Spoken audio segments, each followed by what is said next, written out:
Amici bellini, perdonate il ritardo, insomma, vabbè, voi vi aspettate giustamente anche sempre un video alle 9 del mattino, alle 10 del mattino, però tenevo un po' il che fare. Bella questa maglietta, ma dove l'hai trovata, eccetera, eccetera, lo sapete, ma cominciamo. È un martedì pazzesco.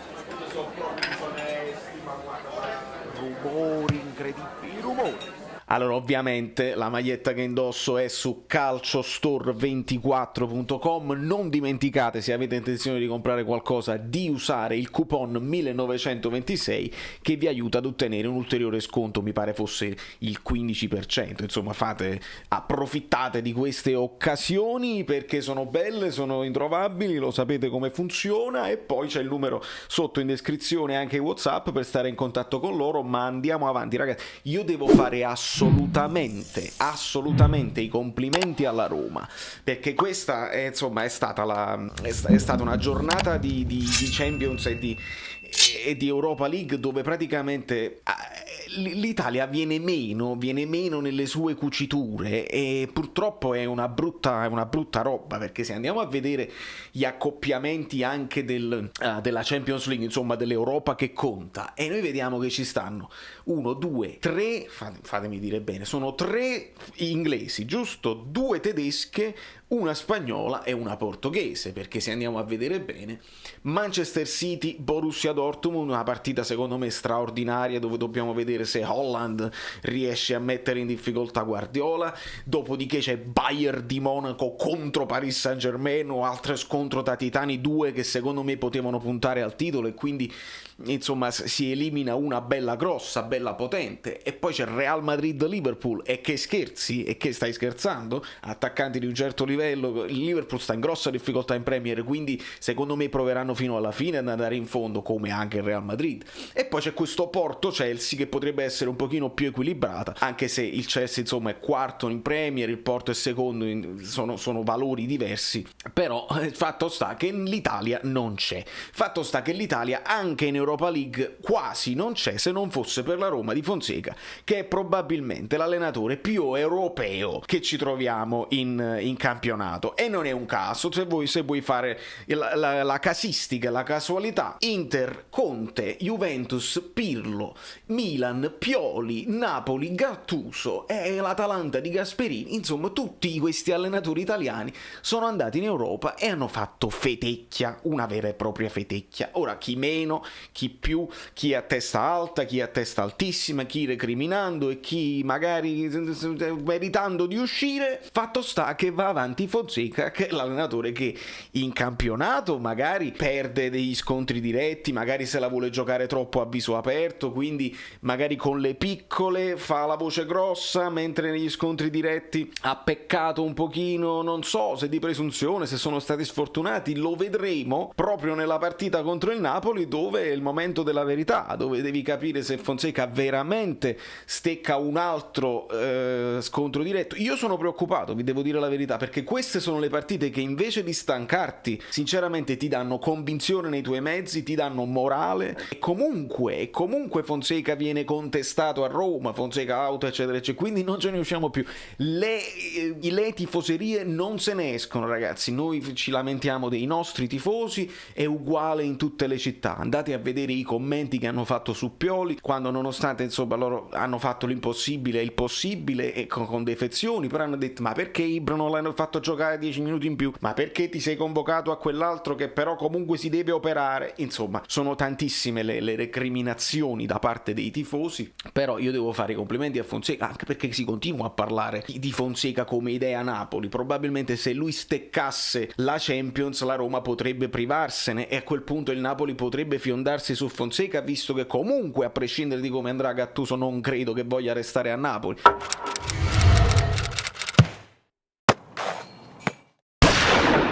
Allora che fai? Ti pigli un altro allenatore che però ha fallito la Champions League, con una rosa bene o male comparabile con quella del Napoli, perché poi anche loro tante defezioni, tanti infortuni, forse più infortuni la Roma rispetto al Napoli. La questione degli infortuni è ancora aperta, perché se vedete gli infortuni del Milan e non sono più i preparatori di Gattuso, allora si fa male Rachmani, Gattuso out, ma forse quando noi diciamo ma il Milan pure quando stava con Gattuso tanti infortuni, e allora colpa di Gattuso, e però se all'epoca il Milan tanti infortuni e anche oggi tanti infortuni, è il Milan Lab che probabilmente va identificato, che non sanno prevedere certe cose, la prevenzione, loro volevano prendersi De Nicola, firmate la petizione che trovate sotto in descrizione, dove io voglio il ritorno di De Nicola, voglio delle figure professionali, manageriali, non lo so ragazzi, alle volte è anche questione di è capitato, è un caso, chi è fortunato e chi è meno fortunato, gli infortuni eccetera eccetera, non si può stabilire sempre un motivo e tu dici è così, sono dei fatti, è la certezza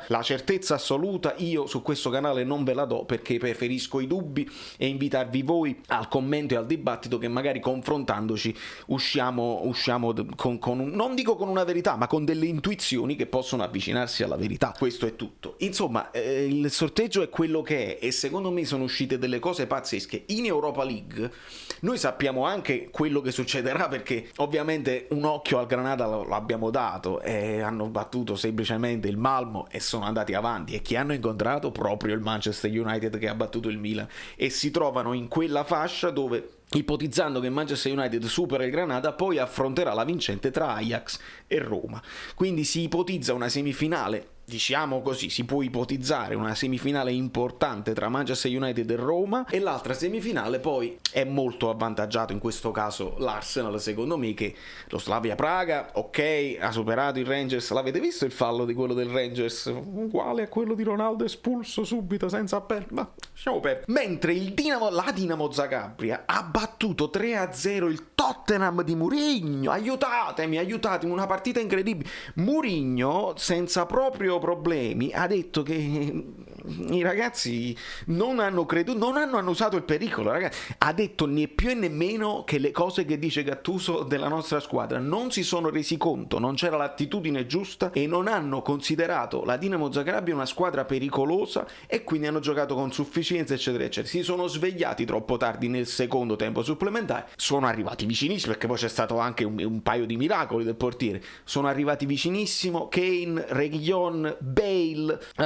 tutti quelli che il portoghese, tutti quelli che loro Dombele, tutti i giocatori pazzeschi che hanno al Tottenham, che io oramai conosco molto bene dopo aver visto anche il documentario quello là. Ragazzi, non se ne esce, e conoscendo questi giocatori, conoscendoli da vicino, nel senso che conosciamo il documentario, quindi sappiamo come reagiscono, in quello spogliatoio secondo me sono volati i paccheri quella sera, e non ci sono più le telecamere di Amazon, quindi secondo me ne sono volate proprio ampiamente, e Mourinho non si prende tutte le sue responsabilità. Lui dice sì, è la mia squadra, quindi probabilmente errore anche mio, però lui lo dice chiaramente, lui dice che sono giocatori che non hanno avuto loro l'attitudine giusta contro gli avversari e chiamalo banale, quindi Mourinho out. Mourinho probabilmente rischia il secondo anno senza trofei, quindi 0 titoli, però dalla sua la finale di Coppa di Lega contro il Manchester City proprio, quindi sarà un'altra partita pazzesca. La Premier League è bellissima, ragazzi,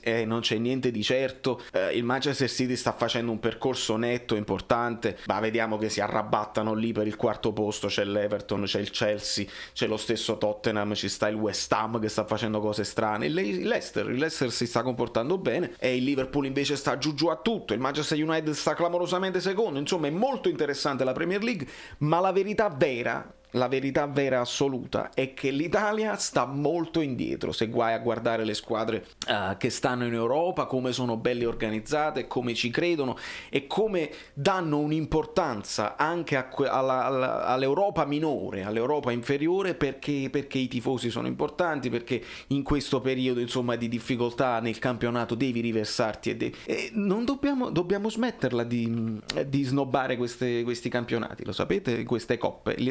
Alcuni secondo me non la snobbano, semplicemente escono fuori, vengono battuti, avversari più forti e va bene. Altri, mi rivolgo anche a noi, e forse snobbiamo un pochino a partire dalla presidenza, e sinceramente è grave, perché poi alla fine finisce che perdiamo i punti del ranking, perdiamo i posti in classifica utili e ci ritroviamo tra Conference League, ci ritroviamo ad arrabattarci per un po', e noi che sono tornate le milanesi, che la Juve non molla eccetera eccetera, succedere se diminuiscono i posti? Adios, diciamocelo chiaramente. Quindi complimenti alla Roma, attenzione alla Roma, domani faremo un focus sulla Roma, lo vedo di farlo uscire al mattino perché andiamo direttamente in prepartita e quindi voglio analizzare se ci sono delle defezioni, se ci sono dei giocatori indisponibili eccetera eccetera, e vediamo se riusciamo a fare questo miracolone, perché oramai stiamo lì e che tutti gli scontri diretti sono fondamentali, il miracolone di portarci più avanti e di lottare fino alla fine, ragazzi, perché vincere col Milan non hai fatto niente purtroppo, e quindi vediamo un pochino, dobbiamo stare molto attenti perché la Roma verrà bella galvanizzata, le polemiche